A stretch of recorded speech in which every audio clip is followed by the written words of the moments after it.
আসসালামু আলাইকুম ওয়া রাহমাতুল্লাহি ওয়া বারাকাতুহু। 120 জোড়া সন্তান নিয়ে আদম আলাইহিস সালাম ওয়াজ করতেছেন। ওয়াজের সাবজেক্ট ছিল আখিরি নবী। ওয়াজের সাবজেক্ট আমাদের নবী। 3 ঘন্টা 3.5 ঘন্টা ওয়াজ করলেন এই নবী সাবজেক্ট বানায়া। অবশেষে আদম আলাইহিস সালামের পরের নবী হযরত শীশ আলাইহিস সালাম দাঁড়িয়ে গেছেন মাঝখানে। আব্বা আদম, কবে আসবে আখিরি নবী? 3.5 ঘন্টা সে নবীর প্রশংসা ওয়াজ করলেন। আপনিও তো একজন নবী, আপনার কথা তো একবারও কইলেন না। আদম আলাইহিস সালাম কয়, বাবা শীশ, জানোস না বেটা কিছু খামাহা করস ফিস ফিস। আর ওই নবীর সামনে তো আমি আদমের কোনো দাম নাই। কোন কি? হ্যাঁ, ওই নবী যদি সৃষ্টি না হইতো আমি আদমেরও সৃষ্টি হইত। ও শীশ, শুনো আমি কোন নবীর প্রশংসা করছি। যেই নবীর উম্মতের এত গুণ থাকবে, এমনকি কিতাবে উল্লেখ করেছে 5টা গুণের কথা। ওই নবীর উম্মতের মধ্যে এমন 5টা গুণ থাকবে যেই 5টা গুণ আমি আদম নবীর মধ্যে নাই। শীশ আলাইহিস সালাম বলেন, আব্বা আদম বললেন কি? বলুন তো গুণগুলি কি? আদম আলাইহিস সালাম বলতেছেন, প্রথম নম্বরে গুণ হলো এই নবীর উম্মত যত গুনাহই করুক না কেন, গুনাহগুলি নিয়ে হাত বাড়াইয়া মাপ চাইলে মাপ চাইতে দেরি হবে, আল্লাহ মাপ দিতে দেরি করবে না। মাপ চাওয়ার সাথে সাথে মাপ। আর আমি আদম আলাইহিস সালাম রে একটা কথার জন্য 350 বছর ঘুরাইছি। কি কথাটা কি বুঝাইছে? শীষ নবী মাথারে নাড়ায়, হ্যাঁ বাবা। 2 নাম্বারটা বেটা শোন, 2 নাম্বারটা ওই নবীর উম্মত যেখানে গুনাহ করে সেখান থেকে যদি মাপ চায় সেখানেই আল্লাহ মাফ করে দিবে। আর আমি আদম রে সারা পৃথিবী ঘুরাইয়া আরাফাতে নিয়ে মাপ দিছি। আর হেরা যেহানো গুনাহ করে এখানেই মাপ। বাবা বুঝে আইছে। 3 নাম্বার গুণ, ওই নবীর উম্মত যত গুনাহই করুক না কেন তাদেরকে তাদের বাড়ি থেকে বাহির করে দিবে না। আমাকে আর তোর মা হাওয়াকে বেহেশতের থেকে বের করে দিচ্ছে। আচ্ছা, আমরা কি গুনার লাগে চট্টগ্রামের মানুষ বাইর করে মহেশখালী দিছে কেউ? যে নবীর উম্মতের এত গুণ, এই নবীর উম্মত হইতে কি আপনারা রাজি আছেন? তাইলে কোনো ভয় নাই আপনাদের। এই নবীর গোলামি করতে রাজি আছেন? তাইলে আপনাদের কোনো ভয় বলুন না। নবীজির গোলামের কোনো চিন্তা নাই, চলো নবীজির জান্নাতে মদিনাতে যাই। বলুন, চলো নবীজির জান্নাতে মদিনাতে যাই।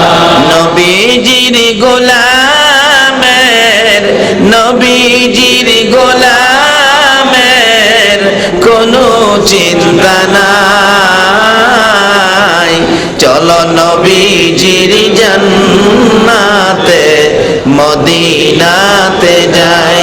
বলতেছিলাম নবীর গোলামিতে নাম লেখাইছিলেন ওমর। কিভাবে? ওমর যখন রাষ্ট্রপতি, ওমরের ছেলে আব্দুল্লাহ আর ইমাম হুসাইন নবীর আদরের নাতি, খেলার মাঠে এক পর্যায়ে হুসাইন বলে ফেললেন রাষ্ট্রপতির ছেলেকে, গোলামের বাচ্চা গোলাম। রাষ্ট্রপতির ছেলে কই, কারে কইছেন গোলামের বাচ্চা? আমার বাবা রাষ্ট্রপতি, আমার বাবারেও গোলাম কইলেন, আমারও গোলাম কইলেন। বিচারটা কি হইব জানেন? আমার বাবা বাঘেরে বিচার করে, বাঘের বিচার। কই, যা তোর বাপের কইস বাঘের বিচার করতো, যা। বাড়ি গিয়ে ডাকতেছে আব্দুল্লাহ, ওমর বাবা আপনি তো বাঘের বিচার করতে পারেন? হ্যাঁ বাবা, একটা বিচার আজকে করতে হবে। কার? ইমাম হুসাইন রাদিয়াল্লাহু তাআলা। একটা বিচার আজকে করতে হবে। কার? ইমাম হুসাইন রাদিয়াল্লাহু তাআলা। ওমর বলেন, বাবারে যার নাম উচ্চারণ করেছো তার শানে বিচারের কথা বলা আমার পক্ষে সম্ভব নয়। বাবা মানি না, বিচার করতে হবে। যাই হোক, লম্বা ঘটনা আমি সংক্ষেপ করতেছি, আলোচনার সামনে অনেক। ফিনফিনি ভিনভিনি সেনফিনি শুরু করছে। বাবা পাশে কই যাও, বিচার হবে শুক্রবার দিন মসজিদের নববীতে। হাজার হাজার মানুষ চারদিক জড়ো হয়ে গেলেন। ওমর এত বড় নিদয়া হয়ে গেল, আজকে হুসাইনকে বিচার করবে, যে হুসাইনকে রাসূল কোলে রাখতেন। একদিন নবীজির কুল মুবারকে হুসাইন প্রস্রাব করে দিয়েছিলেন। রাসূল হাসে, হুসাইন এ কি করলে তুমি, আমার কোলে প্রস্রাব করে দিলে? আল্লাহ জিজ্ঞাসা, বন্ধু কি ব্যাপার? নাতির প্রস্রাব যেমন খুশি লাগে, আল্লাহ কি করব, নাতি প্রস্রাব করে দিছে। বন্ধু যাও, নাতির প্রস্রাবে খুশি হওয়ার কারণে আজ থেকে কিয়ামত পর্যন্ত নানার কোলে নাতির প্রস্রাব সুন্নাতে রাসূল করে দিলাম। কি আদরের নাতি, আল্লাহ নিজেও কত আদর করে। অথচ এই হুসাইন পর্যন্ত নির্মম ভাবে কারবালায় শহীদ হয়েছে আমাদের নাজাতের জন্য। তাহলে আমরা কেন জাহান্নামে যাব? ইনশাআল্লাহ আমরা জান্নাতি হব। সেই রাস্তাটাই আজকে খুঁজে বের করব, যেটা জান্নাতীদের রাস্তা। আপনারা রাজি আছেন তো? আল্লাহ যদি আমাকে তৌফিক দেন তাহলে আমি বের করব। যাই হোক, বলতেছিলাম ইমাম হুসাইনের বিচার আব্দুল্লাহ ওমরের কাছে দিলেন। ওমর দিন তারিখ করে স্থান নির্ধারণ করলেন মসজিদে নববী। মুসল্লিরা ভিড়। হযরত আলী রাদিয়াল্লাহু তাআলা হুসাইনকে হাতে ধরে ধরে মসজিদে নববীর ভিতরে বসে আছে। প্রশ্ন করলেন মিম্বরে দাঁড়ায়, রাষ্ট্রপতি ওমর, হুসাইন আছেন? জি আছি। তো আমার ছেলেরে কি গোলামের বাচ্চা গোলাম, আমারে বড় গোলাম, ছেলেরে বাচ্চা গোলাম কইয়া গালি দিছেন? হ্যাঁ দিছি তো। আমাদের দেশের ছেলেরা হইলে তো অস্বীকার করত, মা শিখাই দিত, বলবি এই কথা কই নাই, মিথ্যা কথা কইয়া জান বাঁচান ফরজ, আরো ফতোয়া শিখাইতো। কি আসলে এই কথাটা ঠিক নয়। মুসলমান জীবন দিতে পারে, মিথ্যা কথা বলতে পারে না। পৃথিবীর বিজাতিরা মুসলমানদের আদর্শ দেখে তারা মুসলমানদেরকে শ্রদ্ধা করে, এখনো শ্রদ্ধা করে। তার বাস্তব গত মাসের 8 তারিখ 18 তারিখ মাহফিল ছিল ভারতের ত্রিপুরা। তখন তাদের নির্বাচন তো সামনে। রাত্র 11টায় ত্রিপুরা সোনামোড়া থানার মাহফিলে মিনিমাম 30,000 লোক, তার মধ্যে অন্তত 5,000 হবে হিন্দু, ওয়াজ শুনতে আসছে। ওই ত্রিপুরার মন্ত্রী, নির্বাচন শুরু হয়েছে তো, তার সহমন্ত্রী নিয়ে রাত্র 11টায় স্টেজে 30,000 লোকের সামনে আমার পায়ের মধ্যে নমস্কার দিয়ে 5 মিনিট পড়ে রয়েছে। এত বড় মন্ত্রী, তাদের শ্রদ্ধা এখনো ইসলামের প্রতি, মুসলমানদের প্রতি আছে। শুধু কিছু লোকের আচার আচরণে বিশ্বজুড়ে ইসলামকে কলঙ্কিনী করে ফেলেছে। আল্লাহ তাদেরকে বিচার করুক, ইসলামের ইজ্জত রক্ষা করুক। সকলে বলো না আমিন। ওমর ফারুক রাদিয়াল্লাহু তাআলা বলতেছেন, গোলামের বাচ্চা গোলাম গালি দিয়েছেন? হুসাইন সঙ্গে সঙ্গে বললেন, হ্যাঁ আমি গালি দিয়েছি। হযরত আলী রাদিয়াল্লাহু তাআলা দাঁড়িয়ে বলতেছেন, ওমর বাচ্চাদের ব্যাপার, এটা এত বড় চোখে না দেখে হালকা ভাবে দেখে এটা ছেড়ে দিলে হয় না? ওমর বলেন, আলী আপনি বসেন, আপনাকে বলি নাই। আলী বসে গেছে, হুসাইন দাঁড়িয়ে গেছে, আমার আব্বুরে বসিয়ে দিলেন। বলেন কি বলবেন? আমার কি ছেলের গালিটা গোলামের বাচ্চা গোলাম বলে কে দিছেন? দিছি তো।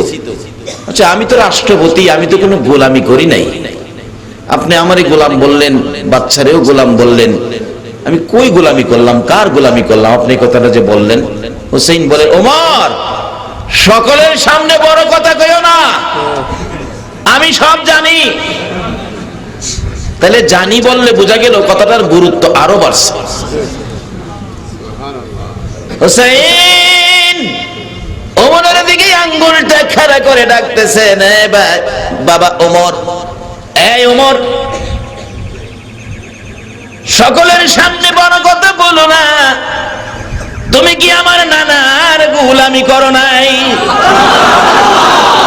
কার গোলামি? কার গোলামি? আজকে আমরা কি সে নবীর গোলামি হতে যাইতে রাজি আছি তো? আল্লাহু আকবার বলুন। কে আপনারা? কে এই গভীর রাত্রে সেই নবীর কথা শোনার জন্য বসে আছেন। বাবা কে তোমরা কমিটির সদস্য, এই বৃষ্টি বাদলের দিনে এত বড় আয়োজন করেছো, তোমাদের আয়োজনে হাজার হাজার মানুষ নবীর গোলামির পক্ষে হাজিরা দিয়েছে। আমার মন বলে আজকের আয়োজন আর উপস্থিতি যারা এইভাবে কষ্ট করে বসে আছেন, আমার নবী আপনাদের জন্য ফুলসিরাতের ঘাটে বসে থাকবে।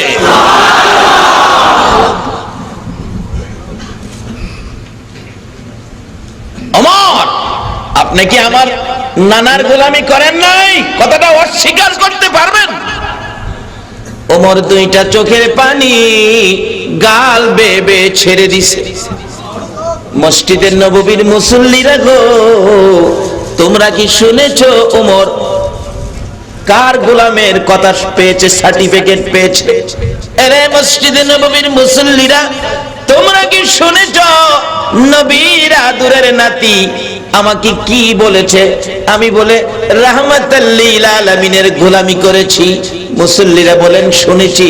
ওমর ডাকতেছে, ও হুসাইন, কথাটা কি কাগজে লিখে দিতে পারবো? লিখে দিলেন, নানার গোলামি করেছি বিদায় গালি দিয়েছি, গোলামের বাচ্চা গোলাম ইমাম হুসাইন। কাগজটা নিয়ে আসতেছে ওমরের কাছে। ওমর মিম্বরে দাঁড়িয়ে কাগজটা হাতের মধ্যে পৌঁছলে কাগজটা মুসল্লিদেরকে দেখায়া দেখায়া গুনগুন করে গান গায়, নবীজির গোলামের কোনো চিন্তা নাই, চলো নবীজির জান্নাতে মদিনায়। ওমর এই কাগজটুকু লইয়া চোখের পানিগুলো জর্জর করে ছেড়ে ছেড়ে ডাকতেছে, মসজিদের নববীর মুসল্লিরা রে, আমি ওমর আর কোনো কিছুর ভয় করি না, সার্টিফিকেট পেয়েছি। আমি বলে রাহমাতাল লিল আলামিনের গোলামি করেছি, নবীর গোলামের কোথাও কোনো ভয় থাকতে পারে না। তোমরা একটা কাজ করো, আমি ওমরের মৃত্যু হয়ে গেলে আমাকে যেদিন কাফনের ভিতরে ঢুকিয়ে দিবা, এই কাগজটুকুন আমার ডাইন হাতের মধ্যে দিয়ে দিও। কোথাও যদি কোনো বিপদে পড়ে যায়, আমার কোনো আমল যদি কবুল না হয় রে, আমি নবীর গোলামির সার্টিফিকেট আমি তুলে ধরবো।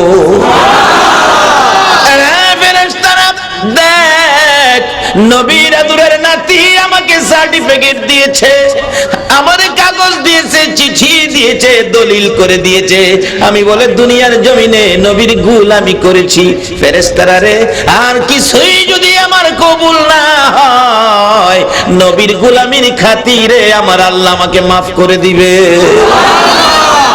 এইটুকুন লইয়া কবরে যাবে ইচ্ছে করেছেন ওমর।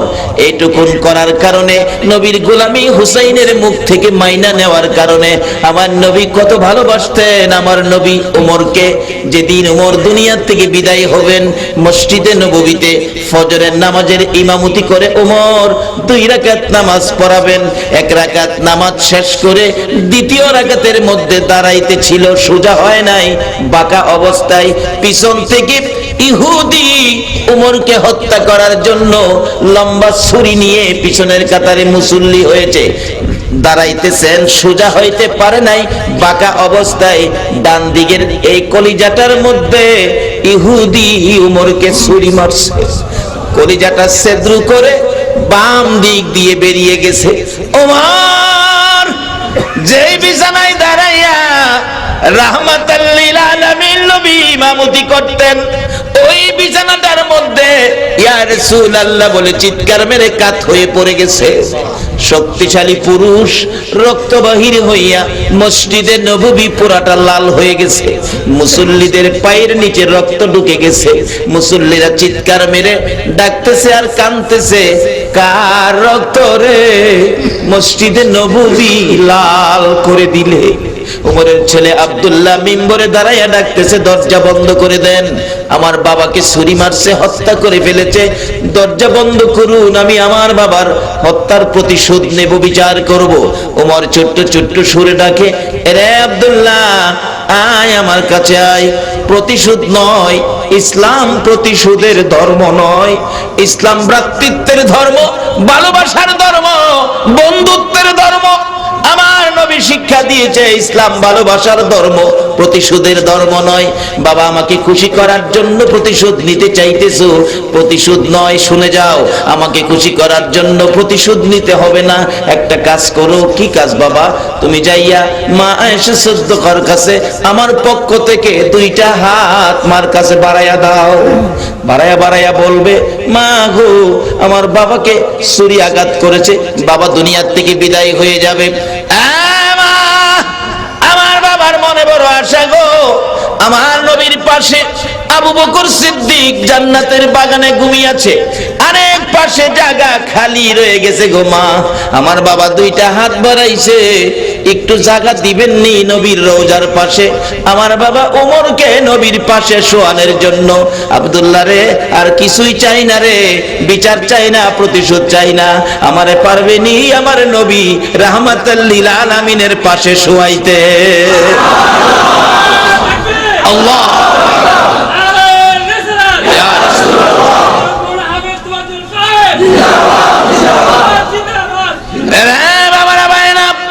আজকে কারা গো সেই নবীর ভালোবাসায় বসে আছো? আমার মন বলে মদিনায় যাইয়া যদি নবীর পাশে শুইতে নাও পারো, বাংলার জমিনে তোমরা যদি শুয়ে যাও, মায়ার নবী দয়ার নবী মদিনার থেকে হাত বাড়াইয়া সাবধান করে দিবেন, ফেরেশতারা রে, আমার আদুরের বান্দাগুলো বাংলার জমিনে শুয়েছে, সাবধান করে দিলাম, কোনো বেয়াদবি করিস না। বলুন নবী যদি মদিনার থেকে ডাক দেয়, কবরে শান্তির ফায়সালা হবে কিনা? বাবারে, মরতে যখন হবেই, এই রাস্তাটা লং নিয়ে আমরা মরি, মরতে হবে।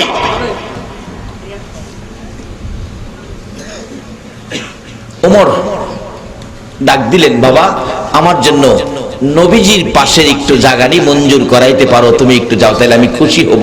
নবীর পাশে শুইতো, কিন্তু নবীর গোলামের খাতায় তো নাম লেখাইছে, দেখি নবী গোলাম রে কবুল করে কিনা।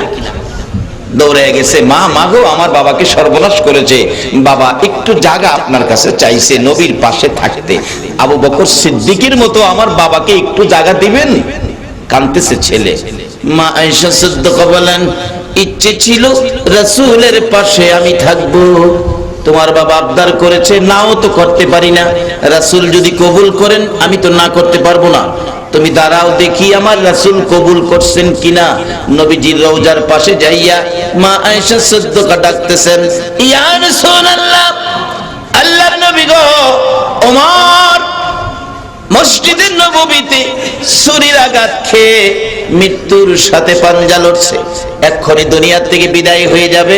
নবী গো, আপনার পাশে ওমর আসতে আবদার করেছে, আমার তো ইচ্ছে ছিল আমি আয়েশা আপনার পাশে থাকবো। আল্লাহর বন্ধু গো, আপনি বলে দেন আমি আয়েশা আপনার পাশে থাকবো না আপনার ওমর আপনার পাশে থাকবে? আমার নবী রওজা পাকের ভিতর থেকে মা আয়েশা সিদ্দিকার দিকে লক্ষ্য করে ডাকতেছেন, রে আয়েশা, কই রে আমার ওমর? রে আয়েশা, আমি রাসূল অনুমতি দিলাম রে, আমার ওমর আমার পাশে থাকবে। মদিনায় যাইয়া দেখেন আমার নবীর পাশে নবীর গোলামির খাতায় নাম লেখাইয়া ওমর জান্নাতের বাগানে ঘুমাইছে।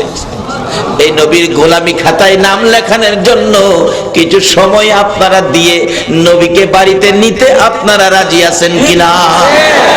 নিলে কি হবে? আসতেছি সামনে। ওমরের ছেলে আব্দুল্লাহ দৌড়াইয়া যাইয়া দেখে ওমর একবারে জ্ঞান হারা হয়ে গেছে, চোখ খোলে না, পাশে বসে চোখের পানি ছেড়ে ছেড়ে কাঁদতেছেন। হযরত আলী একটু পর পর ডাকতেছে, এ ভাই ওমর, বিদায় হতে চলেছো রাসূলের গোলাম হইয়া রে। ও ওমর, বিদায় মুহূর্তে আমি আলী তোমার কাছ থেকে নসিহতপূর্ণ দুইটা কথা শুনতে চাই। হযরত ওমর চোখ খোলে না। হযরতে ওমর ফারুক রাদিয়াল্লাহু তাআলা অপেক্ষায় ছিল নবীজির পাশে শুইতে পারবে কিনা খবর শোনার জন্য।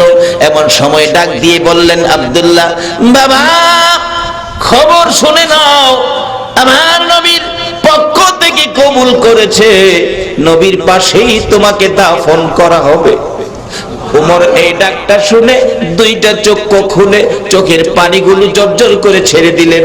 হযরত আলী বলেন, তখন আমি জীবনের শেষ কথা তার সাথে বলেছিলাম, এ ভাই ওমর, তোমার ভাগ্য ভালো গো, নসিব ভালো গো, তুমি নবীর পাশের বিছানা পেয়েছো, নবীর পাশে আবু বকর সিদ্দিকের মতো তুমিও ঘুমাবে।